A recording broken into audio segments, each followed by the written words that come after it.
Okay, continuing on, here we have 0.8%, and we're going to be changing that into a fraction. So just like we've done before, we're going to start out with our 0.8, and we're supposed to, remember, divide by 100 if we're changing this over to a fraction. But especially because this is a decimal, it might be easier to multiply by 1 over 100 rather than divide. Now, we don't like to work with fractions and decimals and the same thing, so let's change this 0.8 into what it really is. If you think about it, right, 0.8 says 8/10, so if we change that to 8 over 10 times 1 over 100, now we can go ahead and we can multiply those. Let's see, 8 and 100 have something in common that we can cancel out. 4 will go into 8 2 times, and 4 will go into 100 25 times. And then also 2 will go into 2 once, and 2 will go into 10 5 times. So now on top we have 1 over, and on bottom we have 5 times 25, which would be 125. So in fractional form, 0.8% is 1/125th. All right, last one like this. Here we have 375%. So we're changing from a percent, which means we're going to divide by 100. And this time it's not so bad to divide by 100 because we didn't have a fraction or a decimal to start out with. So now we can start simplifying. And to simplify this, let's see, we have to think of things that will go into both the numerator and the denominator. And I know that 25 will go into both of them. 25 will go into 375 15 times, and 25 will go into 100 4 times. So as a fraction, that would be 15 over 4.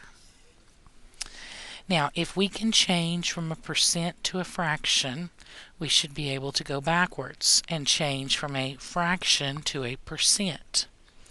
So if you'll remember from your rules, when you are moving to a percent, we are multiplying by 100. So to take 4/10 and change it to a percent, we'd have to multiply by 100. Now, because this is a fraction, it's probably going to be easier if we see it as 100 over 1. And now we can simplify if we can. So 10 will go into 10 once, and 10 goes into 100 10 times. So 4 times 10 would be 40. 1 times 1 on the bottom is just 1, so we don't have to worry about that. So 4/10 is the same thing as saying 40%. Now, if we had looked at that, if we'd have said, you know what, 4/10 is the same thing as saying 0.4. If you'll remember back from whenever we changed decimals, we had to move that decimal 2 places to the right, which is the same thing as multiplying by 100. So in percentage form, 0.4 would be 40%. These should all be the same thing no matter how you look at it, as the fraction 4/10, or the decimal as 4/10, or the percentage 40%. They are all the same meaning. So we could actually move back and forth between any of the forms. Let's try and do this one here also. Here we have 7/8, and we're going to change this over to a percent also. So to change to a percent, we want to multiply by 100. Because this is a fraction, I'm going to put it over 100 over 1 so we can see that. Now let's see what we can do. 8 and 100 are both divisible by 4. So 4 goes into 8 2 times, and 4 goes into 100 25 times.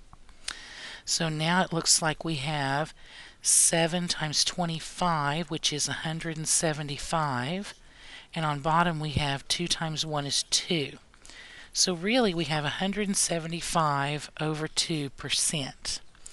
We do not like to leave this improper fraction like this because it's just not very meaningful. So what we want to do is we want to go ahead and we want to do that division. So 175 divided by 2, and we would work that out to be 87.5%.